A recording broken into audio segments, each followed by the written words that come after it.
Mezoterapiya, dərinin orta qatına xüsusi iynələrlə vitaminlər, hialuron turşusu, amin turşuları və kollagen stimulyatorlarının yeridilməsi prosedurudur. Məqsəd dərinin yenilənməsini, nəmlənməsini və elastikliyinin artmasını təmin etməkdir. Kollagen mezoterapiyası dəridə kollagen istehsalını artırmaq üçün edilir. Kollagen dərinin möhkəmliyinə və gənc görünüşünə cavabdeh olan əsas zulaldır.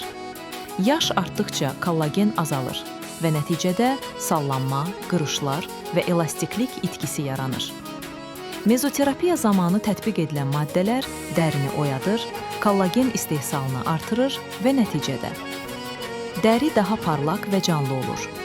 Qırışlar yüngülləşir, elastiklik artır, nəmlik balansı yaxşılaşır.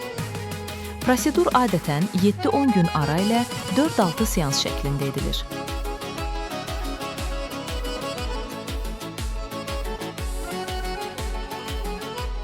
Mezoterapiya kollageni kimlər edə bilməz?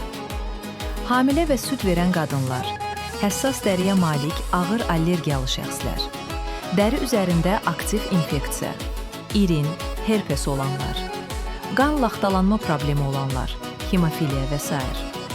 qan durulaşdırıcı dərman qəbul edənlər, autoimmun xəstəlikləri olanlar, lupus, psoriazın aktiv fazası və s. Diabetin ağır formasından əziyyət çəkənlər, onkoloji xəstələr müalicə müddətində, yüksək hərarət və ya kəskin xəstəlik zamanı,